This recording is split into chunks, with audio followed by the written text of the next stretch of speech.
మన ప్రభువును రక్షకుడైన యేసుక్రీస్తు నామంలో మీకందరికీ నా హృదయపూర్వకమైన వందనాలు. ప్రభు మిమ్మును ఆశీర్వదించునుగాక. ఆమేన్. దేవుని యొక్క వాక్యాన్ని మనం విందాం. కీర్తనల గ్రంథం 127వ కీర్తన. కీర్తన గ్రంథం 127వ కీర్తన మొదటి వచనం. యెహోవా ఇల్లు కట్టించని ఎడల దాని కట్టువాని ప్రయాసము వ్యర్థమే. యెహోవా పట్టణమును కాపాడని ఎడల దాన్ని కావలి కాయవారు మేలుకొని ఉండుట వ్యర్థమే. ఈ వాక్యం చాలా ఫెమిలియర్. ఇది అందరికీ బాగా తెలిసిన సుపరిచితమైన వాక్యం. ఇది ఈ వాక్యాన్ని ఈరోజు ధ్యానించాలని ప్రభుపేట నేను ఆశిస్తున్నాను. ప్రియులారా, వాస్తవంగా ఈ వాక్యము ఎక్కడ చదువుతారంటే, ఇల్లు ఏదన్నా శంకుస్థాపన చేసేటప్పుడు, పునాది రాయి వేసేటప్పుడు దైవ సేవకులు ఈ వాక్యాన్ని చదువుతారు. మరి ఈరోజు ఈ వాక్యాన్ని మనం ఎందుకు ధ్యానిస్తున్నామంటే, మనం ఏమి శంకుస్థాపన ఏమి లేదు, ఎలాంటి ఇంటికి పునాదులు ఇక్కడ మనము వేయడం లేదు. అయినప్పటికీ కూడా ఈ వాక్యంలో ఉన్న లోతైన అర్థాన్ని, ఈ వాక్యంలో ఉన్న లోతైన మర్మాన్ని మనం తెలుసుకుందాం. అక్కడే రాయబడి ఉంది, యెహోవా ఇల్లు కట్టించని ఎడల దాని కట్టువాని ప్రయాసము వ్యర్థమే అని ఉంది. ఇక్కడ ఇల్లు అంటే ఇల్లు కాదండి. ఇక్కడ ఇల్లు అంటే జీవితం. హల్లెలూయా చెప్పండి. అంటే ఇక్కడ ఒక జీవితం కట్టబడాలంటే అది దేవుడే కట్టాలి. ఒక జీవితం కట్టబడాలంటే, ఒక బ్రతుకు కట్టబడాలంటే అది దేవుడే కట్టాలి. దేవుడు లేకుండా నా జీవితాన్ని నేనే కట్టుకుంటానంటే అలాంటి వారి ప్రయాస వ్యర్థమవుతుందని పరిశుద్ధ గ్రంథం చాలా స్పష్టంగా మాట్లాడుతుంది. ప్రియుల, ఇక్కడ ఇల్లు అంటే 4 గోడలు, ఏదో స్లాబ్ రేకులు, ఏదో ఇల్లు కట్టడం కాదు. జీవితం ప్రియులారా, బ్రతుకు అంటే మన జీవితం కట్టబడాలంటే, మన బ్రతుకు కట్టబడాలంటే అది దేవుడు కట్టాలి. అది దేవుడు కడితేనే అది కట్టబడుతుంది. మనకు మనం కట్టుకుంటే అది ఏమంతా చివరిదాకా నిలబడకపోవచ్చు.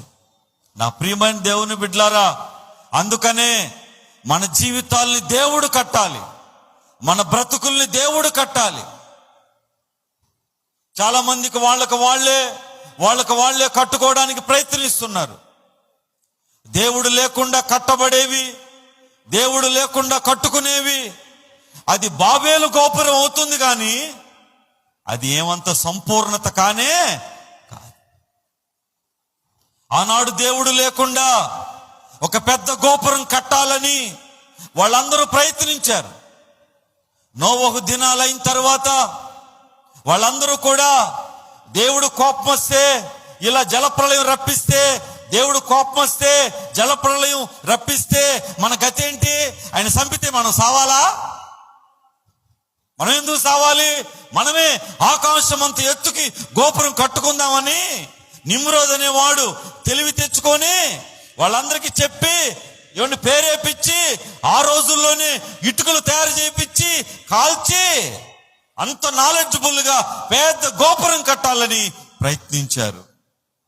చివరికి ఏమైంది? అది మధ్యలోనే ఆగిపోయింది. అంటే దేవుడు కట్టించకపోతే, దేవుడు కట్టకపోతే అది ఆగిపోతుంది, అది నిలిచిపోతుంది. అదే దేవుడు కడితే అది సంపూర్ణంగా ఉంటది. ఆమేన్ చెప్పండి. అందుకే ప్రియ దేవుని బిడ్డలారా, ఈరోజు నీ జీవితాన్ని, ఈరోజు నా జీవితాన్ని మన జీవితాలను కట్టింది మన ప్రభువే.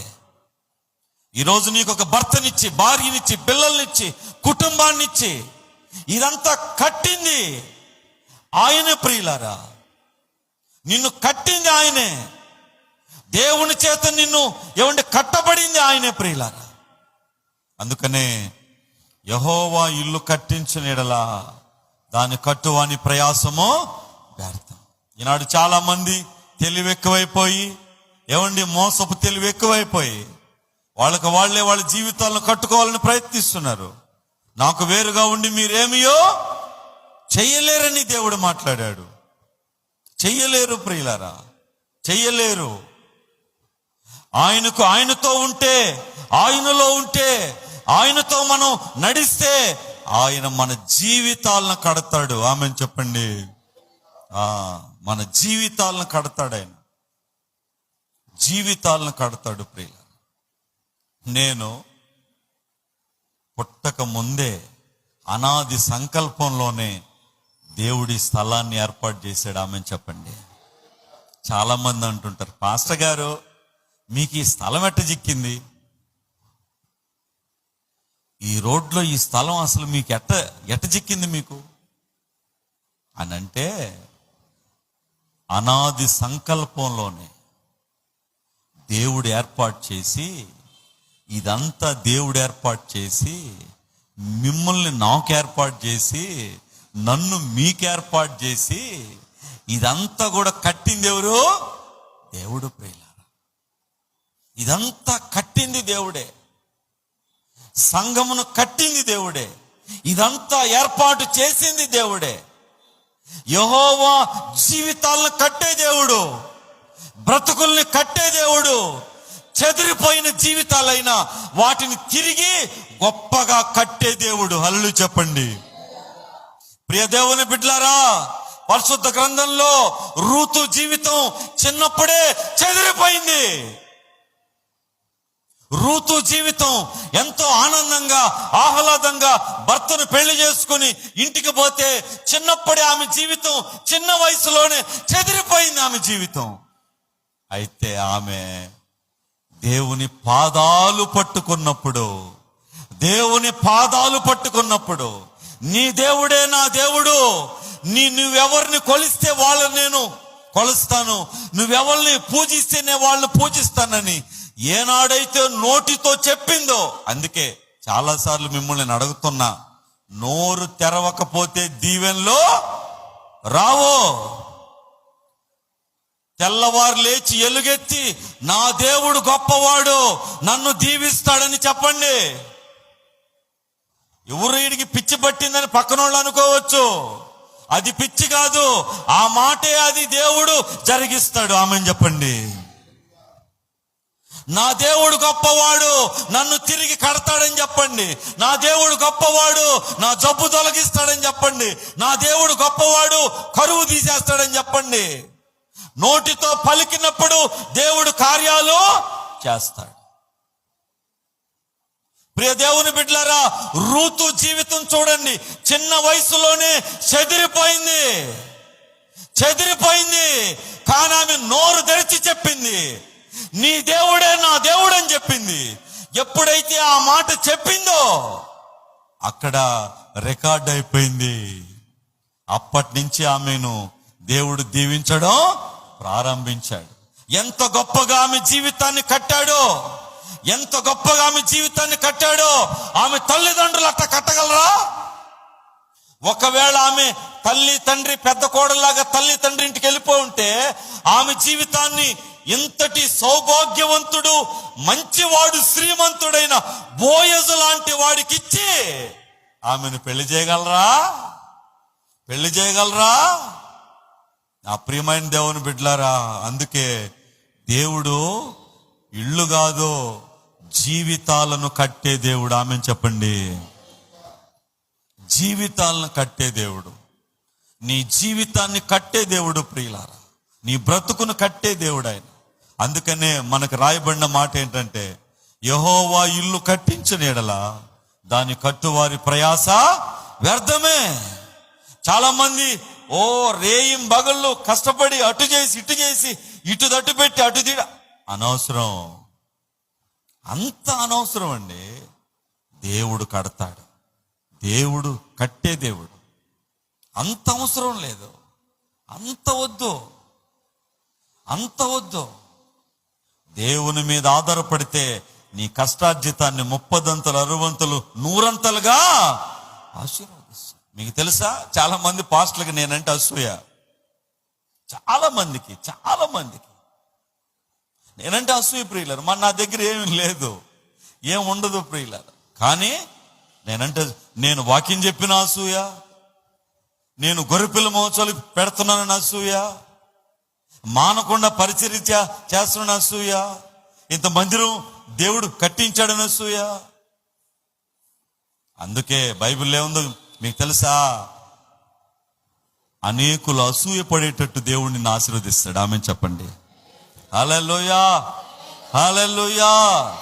అనేకులు అసూయ పడేటట్టుగా, అంటే నీ బంధువులు, నీ యొక్క స్నేహితులు అనేకులు నిన్ను చూసి నోరెళ్ళబెట్టి వాళ్ళకి అసూయ పడేటట్టుగా దేవుడు నిన్ను హెచ్చింపజేస్తాడు. ఆ రీతిగా నీ జీవితాన్ని దేవుడు కడతాడు. నీ బ్రతుకును దేవుడు కడతాడు. ఆ కట్టే దేవుడి దగ్గరికి మనం విశ్వాసంగా రావాలి. ఆమేన్ చెప్పండి. ఎందుకంటే యెహోవా ఇల్లు కట్టించని ఎడల, చాలా మంది పిల్లల్ని పెంచుతున్నారు. ఆ పిల్లలకు అన్ని సమృద్ధిగా ఇస్తారు, కానీ దేవుడి దగ్గరికి మాత్రం ఆ పిల్లల్ని వచ్చే విషయంలో శ్రద్ధ తీసుకోరు. నేను ఒకటి అడుగుతున్నా మిమ్మల్ని అందరినీ, మీ పిల్లల జీవితాలు మీరు కడతారా? మీ పిల్లల జీవితాలు మీరు కడతారా? మీ పిల్లలకు చదువు చెప్పిస్తారు, వస్త్రాలు ఇస్తారు, ఆహారం పెడతారు, అంతవరకు మీరు చేస్తారు.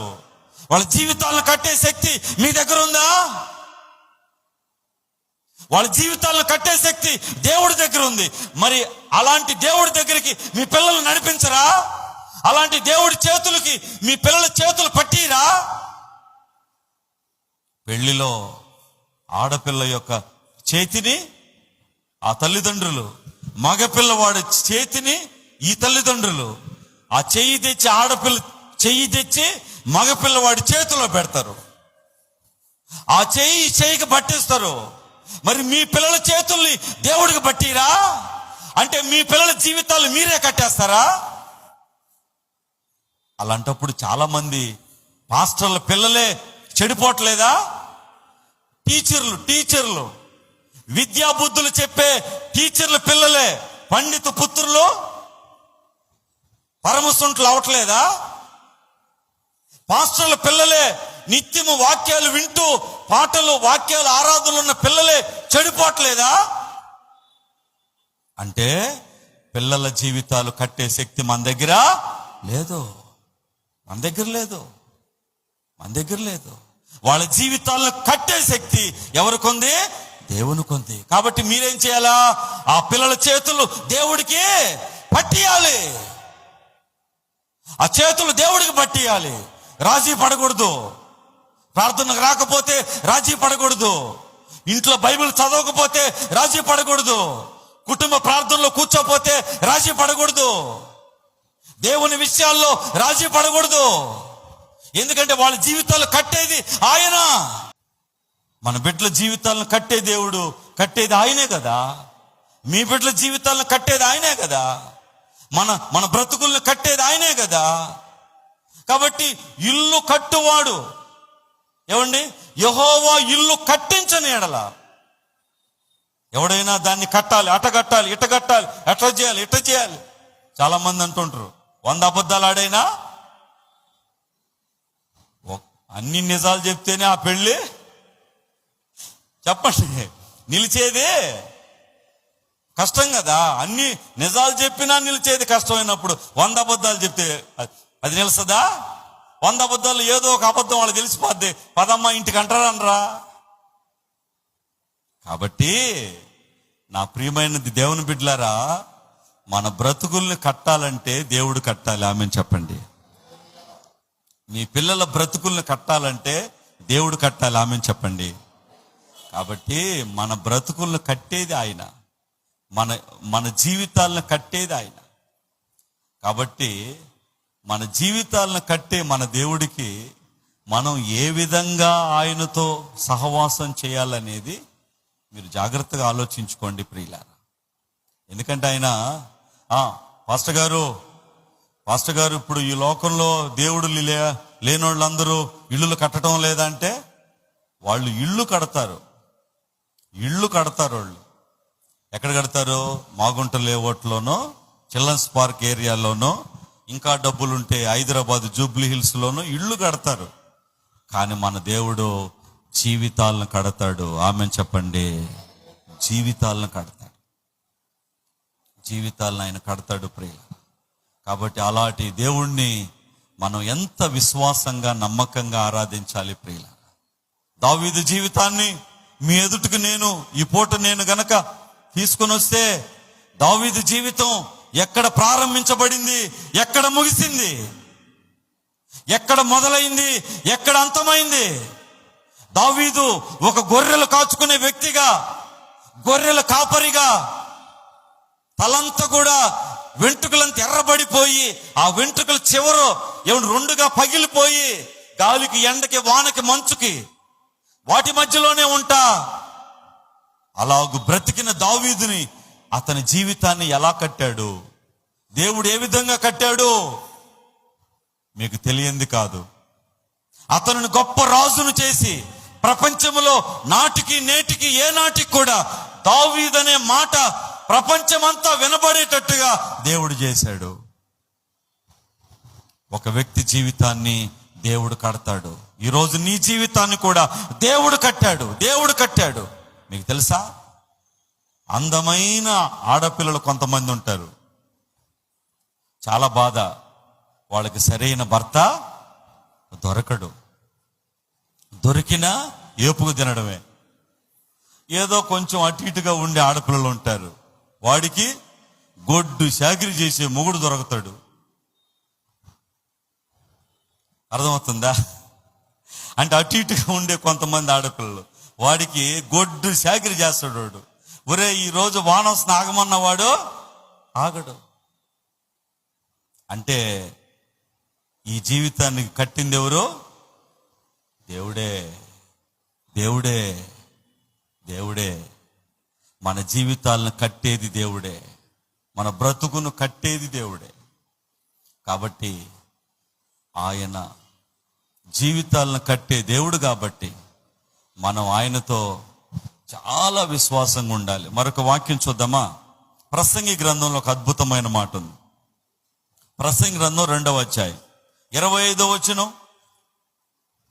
ప్రసంగి గ్రంథం 2వ అధ్యాయం 25వ వచనం.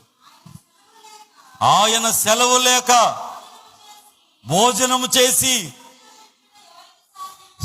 సంతోషించుట ఎవరికి సాధ్యం అని రాయబడింది ప్రియులారా. ఏమండి? ఆయన సెలవు లేక అంటే దేవుని సహాయము లేకుండా, దేవుని చిత్తము లేకుండా, దేవుని ఏర్పాటు లేకుండా, ఆయన అనుగ్రహము లేకుండా భోజనము చేసి తృప్తి పడుట ఎవనికి సాధ్యము? ఈరోజు మనం భోంచేస్తున్నాం అన్నా కూడా దేవుని కృప. అన్నం తినడం అంటే దేవుని కృప.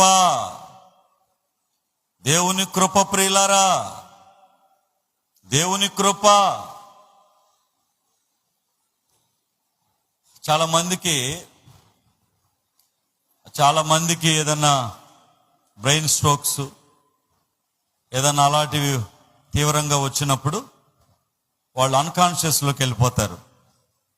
అప్పుడు వాళ్ళకి డాక్టర్స్ ఏం చేస్తారంటే ముక్కు ద్వారానే వాళ్ళకి ఆహారాన్ని అందిస్తారు. ముక్కులో పైప్ పెట్టి ఆ ముక్కులోనే ఆహారం అంటే ఏంది? ఏదో జ్యూస్ లాంటిది, ఏదన్నా షుగర్ ఉంటే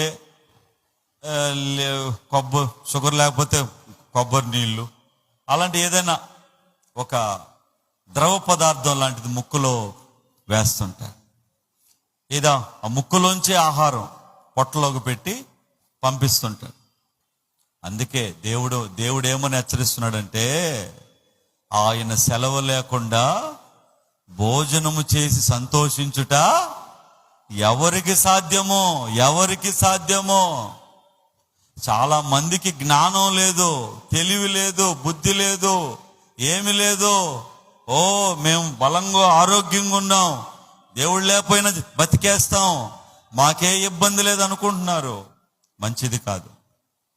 ఈరోజు ఆయన దయ వల్ల మనం తింటున్నాం, ఆయన దయ వల్ల ఊపిరి పీలుస్తున్నాం, ఆయన దయ వల్ల మంచినీళ్ళు మనం తాగుతున్నాం, ఆయన దయ వల్ల నిద్రపోయి నిద్రలేస్తున్నాం, ఆయన దయ వల్లనే నిద్రపోతున్నాం. చాలా మందికి స్లీపింగ్ టాబ్లెట్స్ లేకపోతే నిద్ర రాదు. ఈరోజు మనం నిద్రపోతున్నాం ఆయన దయ వల్ల. కాబట్టి ప్రియ దేవుని బిడ్డలారా, సమస్తమైన కృప ఈరోజు నీ జీవితాన్ని కట్టింది ఆయన కృప, నీ జీవితాన్ని కట్టేది ఆయన కృప.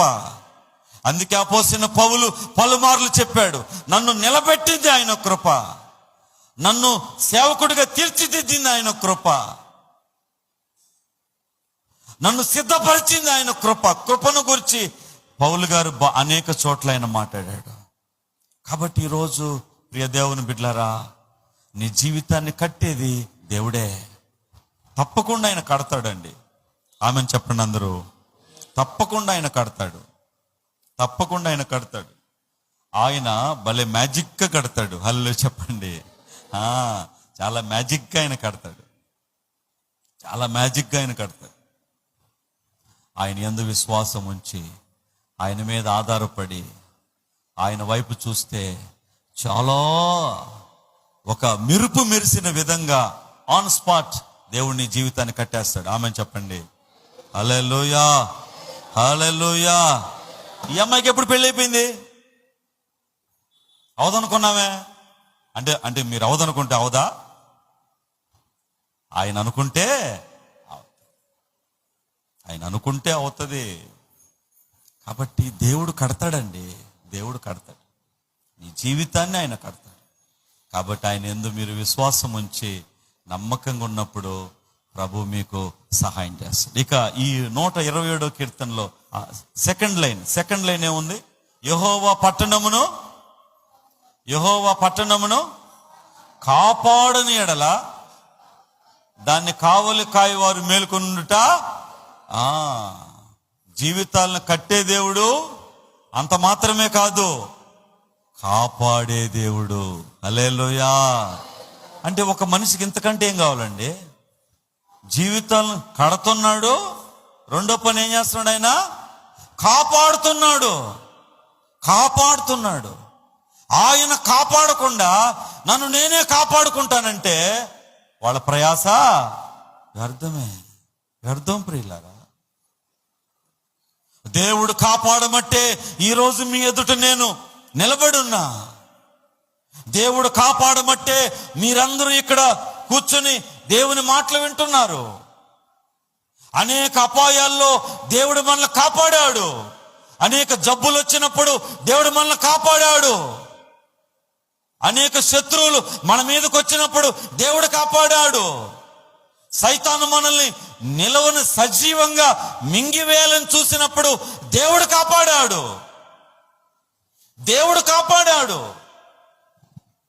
చాలా మంది ఈ సత్యము తెలియక మమ్మల్ని మేమే కాపాడుకుంటాం అనుకుంటున్నారు.